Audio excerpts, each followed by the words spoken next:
La Chambre des représentants a donné son feu vert ce vendredi soir au projet de loi de finances 2025, adoptant ce texte à la majorité avec 171 voix pour, 56 contre et une abstention.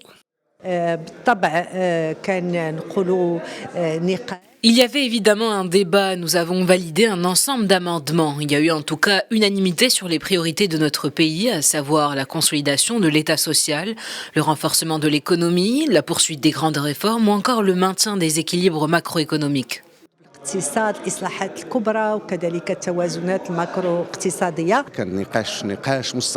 Nous avons longtemps discuté des différents amendements. Des centaines d'amendements ont été présentés par les différents groupes parlementaires et ont été débattus. Et nous avons fini par valider et voter à la majorité ce projet de loi de finances. La séance a été marquée par des échanges approfondis où le gouvernement a mis en lumière les grandes lignes des mesures financières proposées, notamment les axes prioritaires en matière d'investissement, d'emploi et de renforcement des services sociaux. Pour sa part, le groupe socialiste d'opposition Ittihadi a présenté le plus grand nombre d'amendements avec un total de 167, parmi eux 26 concernés des dispositions douanières et 108 portés sur la fiscalité.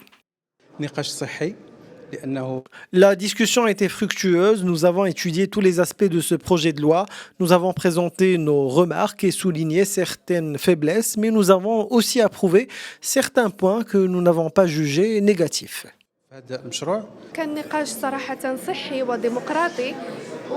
La discussion était saine et démocratique. Elle s'est déroulée dans de très bonnes conditions. En tant que groupe de l'opposition, nous avons présenté notre vision et nos amendements et nous avons assisté aujourd'hui à la séance plénière pour voter sur le projet de loi de finances 2025.